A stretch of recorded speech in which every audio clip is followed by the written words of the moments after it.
ಪ್ರೀತಿಯ ಚಾಲಕರೇ, ಇದೇ ಥರದ ಒಬ್ಬರು ಜನರು ನಮ್ಮ ಮೈಸೂರು ರೋಡಿಗೆ ಬರಬೇಕು. ಮೈಸೂರು ಆ ಬಿಳಿಕೆರೆ ರೋಡಲ್ಲಿ, ಹಾಸನ ರೋಡಲ್ಲಿ ಆ ಜಂಕ್ಷನಲ್ಲಿ ಆರ್ ಟಿ ಒ ನಿಲ್ತಾರೆ. ಮತ್ತು ಆ ಮೈಸೂರಿಂದ ಬೆಂಗಳೂರು ಹೋಗುವಾಗ ಅಲ್ಲಿಯೂ ನಿಲ್ತಾರೆ. ಅಲ್ಲಿಯೂ ಇದೇ ಥರದ ದಾಂಧಲೆ ನಡೀತಾ ಉಂಟು. ಅಲ್ಲಿ ಆ ಊರಿನಲ್ಲಿ ಯಾರು ಪುಣ್ಯಾತ್ಮರು ಯಾರು ಇಲ್ವಾ? ಇದೇ ಥರದ ಪುಣ್ಯಾತ್ಮರು. ಮತ್ತು ಅಲ್ಲಿ ತುಂಬ 112 ಗಾಡಿಯವರು ಇದ್ದಾರೆ. 112 ಪೊಲೀಸವರು ಸ್ವಲ್ಪ ಕಿರಿಕಿರಿ ಮಾಡ್ತಾ ಇದ್ದಾರೆ.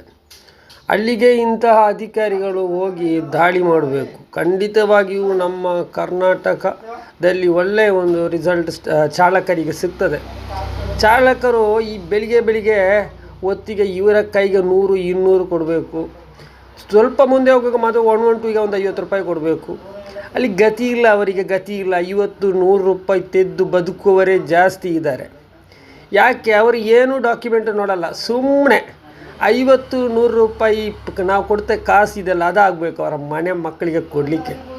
ಅದಕ್ಕೋಸ್ಕರ ಇದಕ್ಕೆ ಸಂಬಂಧಪಟ್ಟ ಅಧಿಕಾರಿಗಳು ಇದನ್ನು ತನಿಖೆ ಮಾಡಬೇಕು. ಇವರನ್ನು ನಿಲ್ಲಲಿಕ್ಕೆ ಬಿಡಬಾರ್ದು. ಈ ಬೆಳಿಗ್ಗೆ ಹೊತ್ತಲ್ಲಿ ತುಂಬ ಡಿಸ್ಟರ್ಬ್ ಆಗ್ತದೆ. ನಾವು ಈ ಲೆಫ್ಟ್ ಸೈಡಿಂದ ರೈಟ್ ಸೈಡಿಗೆ, ಇಲ್ಲಾಂದರೆ ರೈಟ್ ಸೈಡಿಂದ ಲೆಫ್ಟ್ ಸೈಡಿಗೆ ಗಾಡಿ ತೆಗೆದು ಅವ್ರ ಹತ್ರ ಹೋಗಬೇಕು, ನಿಲ್ಲಬೇಕು, ಅಲ್ಲಿ ಕಾಯಬೇಕು.